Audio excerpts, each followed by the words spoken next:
Hello and welcome to my channel. Today we're going to be talking about homeschooling in the state of Texas, and we're going to begin at the HSLDA website, which if you have legal questions or legal concerns, you can join them. I think it's about $10 or $12 a month only, and they could assist you with those sorts of things. And you can check back to see if there's any updates on their websites. Right now, it says that you have to teach the required subjects, and it lists those required subjects. It says you have to use a written curriculum. So that is there if you would like to read it. It seems pretty simple. And if you begin the year and you want to give your student an assessment or a placement test to see where they are so that you can come up with a plan of what you want to teach them for the year. You can find that at this website that has some, and you can find them at other websites as well. And you might want to go to the HSLDA website and print out the laws at the time and put the date on it when you print it out. You probably want to go to the Texas State Board of Education and print out the laws from there and frequently asked questions even, and put those in your portfolio or your binder. And I will show you one of these from that website right here so that you can see. And you can save it as a PDF or you can print it out. You can go through it. You can see by looking at this. If they're making simple mistakes, you can review it with them. If it looks like they just need to review something, you can review it with them. And if you can tell what level they're on, which you should be able to, then you can create a plan of what you want to teach them and where you want to begin for that year. And then this website will help you if you're trying to brainstorm and create a list of your favorite websites that you might want to use, workbooks or books you have, museums, field trips you might want to go on, ideas for PE such as bowling, swimming, martial arts, yoga, roller skating, Zumba, things like that, hiking. You can create a list and brainstorm your ideas. And then you can create a list also and include a list of things you're going to need for homeschooling. And this might help you to create such a list. And you can put that in your portfolio or your binder if you're keeping it. Then you might want to create another list or highlight the things that you're using, or create another list of the things you're actually going to use, and then look back at that list to see what you might want to use next year or later on in the year, so that you have that list in your portfolio or your binder if you're keeping one. And I do recommend keeping one, even though you may not feel like you need one. It's an excellent keepsake, and if you have your students helping you to create that, that will help them as well. Maybe you can have it a school project to have them create a separate portfolio or a binder as a keepsake so that you both have one. Homeschool attendance record. Maybe you want to have a couple of these, and you can see where I got this on the upper left-hand corner, or you can search for this right here. So you can also find calendars online with little boxes that are free that you can print out. But this way you can create a plan of what days you plan on having school or field trips or holidays. And then when you actually go through and have the school days, you can have another one to mark off as you go along. And this is the IXL website, so that if maybe you're creating a daily log and you're carrying a notebook and writing down a daily log of what your students are doing, and maybe you're typing it up in like a WordPad document and emailing it to yourself in case your computer crashes, and printing it out every now and then and putting it in your portfolio or your binder, and you want to be able to see what their activities are in each subject, you can easily tell what they are from this. Maybe you're putting day 1, August 5th, the time, the subject, the name of the website or book they're using, and then the activities such as skip counting or even or odd. You can see that. And you can also print this out to have the curriculum as well in your portfolio or binder, so you might want to do that as well. And that's an excellent idea. And this is Khan Academy, and it is free for everyone, everywhere, it says. And this is an excellent resource for homeschooling, from what I've heard, because it goes from pre-K all the way up to college and has life skills. This is all in one homeschool.com, which is another complete curriculum website that is free. And it also has Bible studies. It utilizes other websites. You might go to one page for history and another page for reading and another one for math. So it's great fun, and you can donate if you like as well. Maybe you want to use math from IXL and life skills from Khan Academy and reading from All-in-One Homeschool. That is up to you, because that is your homeschool and you can do it how you want to. This is not complete curriculum. This is just a fun addition to your school day, and it includes grammar, science, economics, history, mathematics, and civics. You will find videos on YouTube where people create playlists, and there's songs, and they're fun, and the children sing along, and they memorize them, and they will probably remember them from childhood into adulthood sometimes. And you can see where it helps them with their multiplication tables. It helps them with their parts of speech, nouns, verbs, conjunctions, adverbs, different parts of speech. America Rock, but teaches them about the Declaration of Independence, immigration, the United States Constitution, and other things.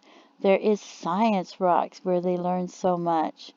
And there is Money Rock, where they learn about money.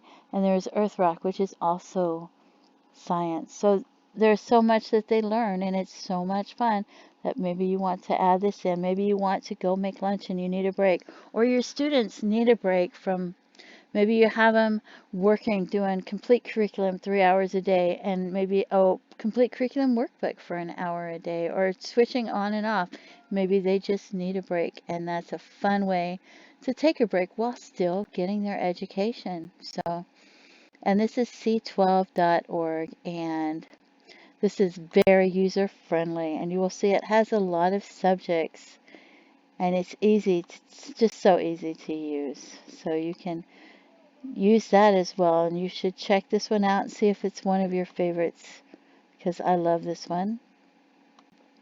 Here's another one. It is underthehome.org, and I think it goes up to 5th grade, and it has a variety of subjects. And you can see, we're going to use the poetry one because I like that one. And this is kindergarten, so we'll just go to the lesson. And then you can see the words on the left, and then you can see a video on the right that they can play. So this is just a wonderful website for you. And this one is International Children's Digital Library, and it has, I think, about 5,000 books that you can read with your students. And some of the books, you can see it's there more than once because maybe it has more than one edition that came out. So you can go there, you can click on the book, and it's so easy. And you can click on the page and turn the page in the upper right-hand corner to the right or the left. So, and maybe you have so many books, or maybe you just don't feel like going to the library, and you just need more books to read. And if you do take them to the library, you might want to create library skills that you want them to learn. Give them a certificate of completion and put that in your portfolio or binder. This is hippocampus.org, and it has free education, middle school to college, and you can see the subjects on the left-hand side. This one is At Home Middle School, and it has free online education for 6th, 7th, and 8th graders. This one is Mr. Nussbaum, and this one is an excellent website. I mean, it has so much. And you can see the subjects, and an ad will pop up here in a second.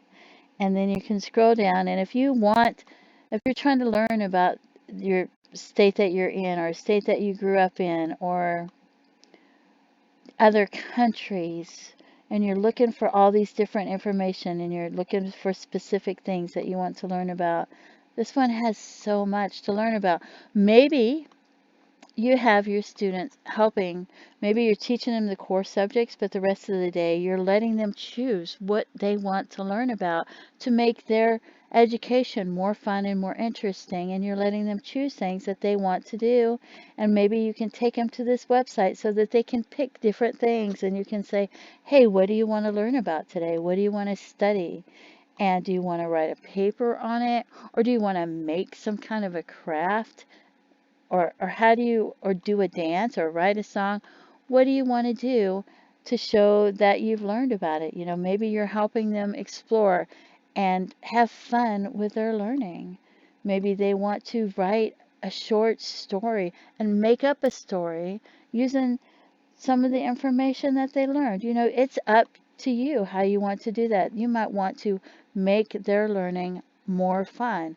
And then here they can learn about popcorn and soup and pizza. Maybe you want to learn about pizza, and then you want to help them, and you guys want to create a homemade pizza or use hot dog buns and make pizza. Maybe you want to learn about soup, and then you guys make soup. Or maybe you want to learn about donuts, and then you can take canned biscuits and cut holes out of them or twist them and fry them up, and use powdered sugar mixed with a little bit of water and milk, and make the glaze and make homemade donuts.